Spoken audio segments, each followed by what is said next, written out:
بسم اللہ الرحمن الرحیم۔ وکیل ہو تو ایسا اسکردو کے ایک جج صاحب واقعہ سناتے ہوئے بتاتے ہیں کہ میری عدالت میں ایک نوجوان وکیل تھا۔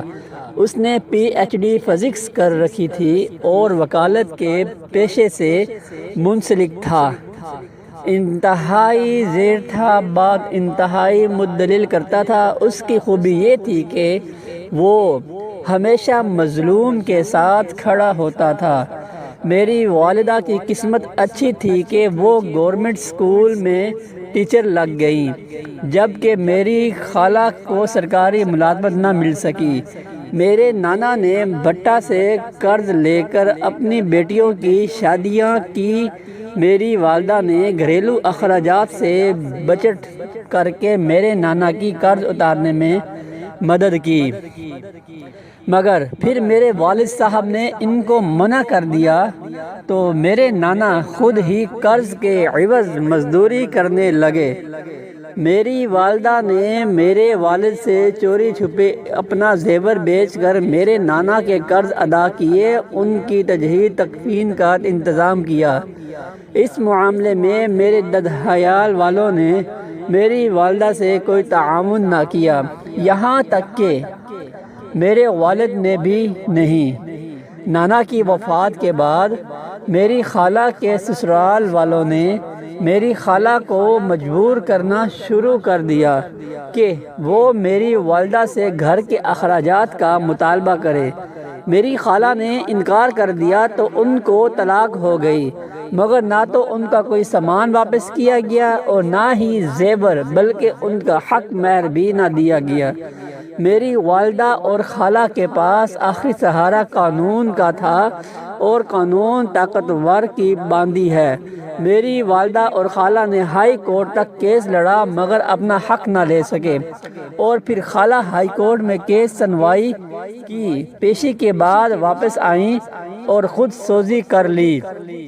ان کی تجہیزی تکفین بھی میری والدہ کے ذمہ تھی۔ میری والدہ نے یہ کام بھی بخوبی کیا، مگر بہن کی موت کے بعد ان کا چہرہ بجھ گیا، یہاں تک کہ میری کامیابی پر میری والدہ خوش نہ ہوئی۔ تو یہاں تک کہ جب میں نے پی ایچ ڈی کی تو میرے دورے پار کے سارے رشتہ دار خوش ہوئے، مگر میری ماں کے چہرے پر پہلے جیسے خوشی نہیں تھی۔ میں نے اس رات مصلی پر بیٹھی دعا مانگتی اپنی ماں کو اپنے سینے سے لگا لیا اور پوچھا کہ آپ کی اداسی کی وجہ کیا ہے؟ میری والدہ نے مصلی کو طرح کیا اور کہا کہ میں چاہتی ہوں کہ تم وکیل بنو۔ میری خالہ نے اس دن گھر آ کر خودکشی کر لی تھی۔ اس دن میرے دل میں خواہش آئی تھی کہ میں اپنے بیٹے کو وکیل بناؤں گی، ایسا وکیل جو پیسوں کے عوض جسم کا مطالبہ نہیں کرے گا، ایسا وکیل جو مظلوم کو انصاف چھین کر لے دے گا۔ مگر میں کبھی تمہارے والد اور تمہارے ڈر سے اس خواہش کا اظہار نہیں کر سکتی۔ میری والدہ بات مکمل کر کے رونے لگی تو میں نے ان کے قدم چومے اور وعدہ کیا کہ میں ایسا ہی وکیل بنوں گا، اور پھر وکالت میں داخلہ لے لیا۔ میرے اس فیصلے سے تمام فیملی ممبرز اور دوست احباب حیران تھے مگر میری والدہ بہت خوش تھیں۔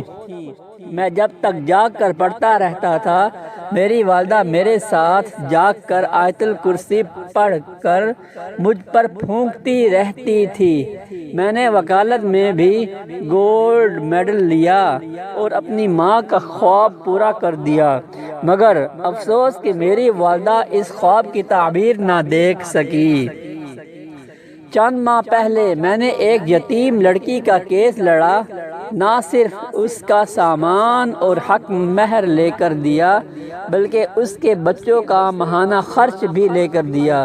اس دن جب والدہ صاحبہ کی قبر پر گیا تو رات کو میری والدہ خواب میں مجھے ملی۔ اسی مصلی سے اٹھ کر مجھے سینے سے لگایا اور مجھ پر کچھ پڑھ کر پھونکا۔ اس دن مجھے لگا کہ میں نے زندگی کا مقصد حاصل کر لیا ہے۔ اہلیت ہوتے ہوئے بھی جج نہ بنے۔ جج نہ بننے کی وجہ یہ ہے کہ بطور جج مجھ پر پریشر آ سکتا ہے، مگر بطور وکیل کوئی مجھے مجبور نہیں کر سکتا۔ میں حلال طریقہ رزق سے اب اتنا کما لیتا ہوں کہ گزارا ہو جاتا ہے، بس میں اتنے میں ہی خوش اور مطمئن ہوں۔ جج صاحب بتاتے ہیں کہ پہلی بار مجھے احساس ہوا کہ عزت اور